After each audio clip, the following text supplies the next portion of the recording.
put a plastic bag on your broom. My housekeeper taught me this trick. You might think you know how to use a broom. After all, it's one of the simplest cleaning tools in the house. You grab it, sweep the floor, push everything into a pile, and hope the dustpan doesn't leave that annoying little line of dirt behind.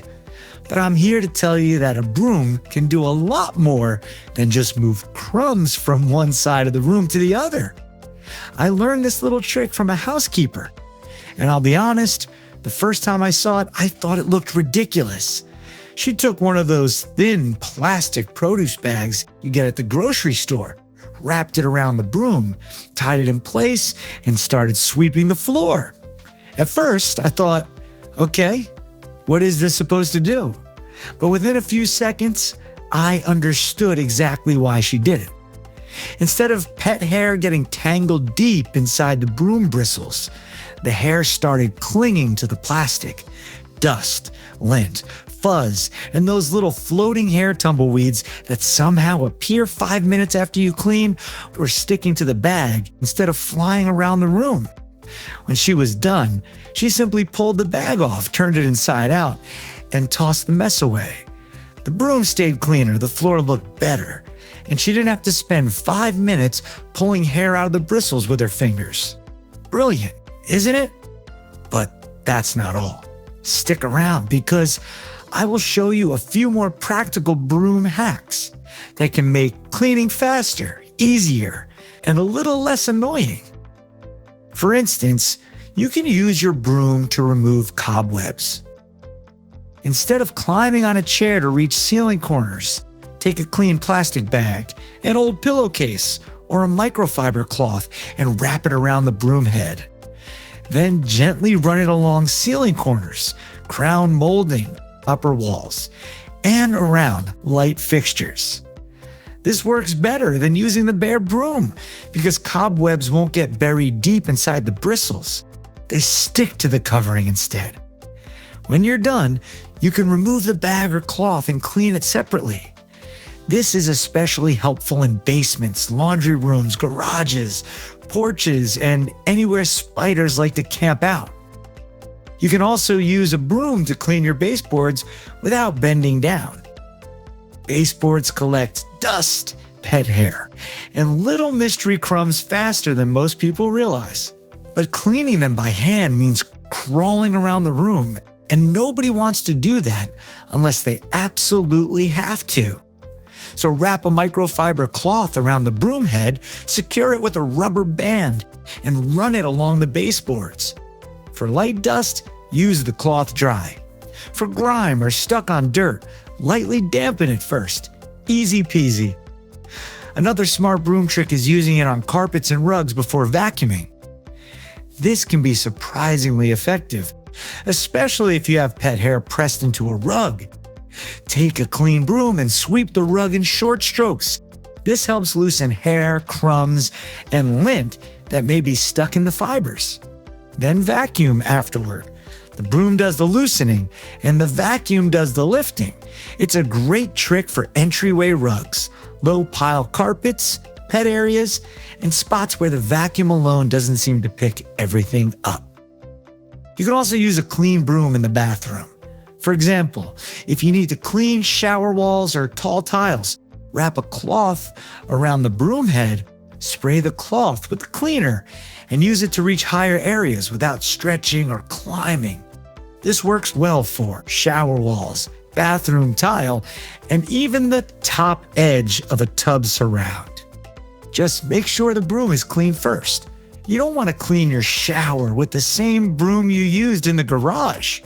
Keep one broom for indoors and one broom for outdoors. Now let's talk about the rubber band trick. If your broom bristles are too soft or spread out too much while you sweep, wrap a rubber band around the bristles about halfway down. This pulls them closer together and gives the broom a firmer edge. It's a tiny change, but it can make an old broom feel a little more useful again. And speaking of old brooms, don't throw one out just because the ends look rough. If the bristles are frayed, uneven, or bent at the tips, trim them with scissors. Just cut across the bottom to even them out. This can help the broom make better contact with the floor again. Of course, if the broom is completely worn out, it may be time to replace it. But if it's just a little ragged, a quick trim can give it a second life.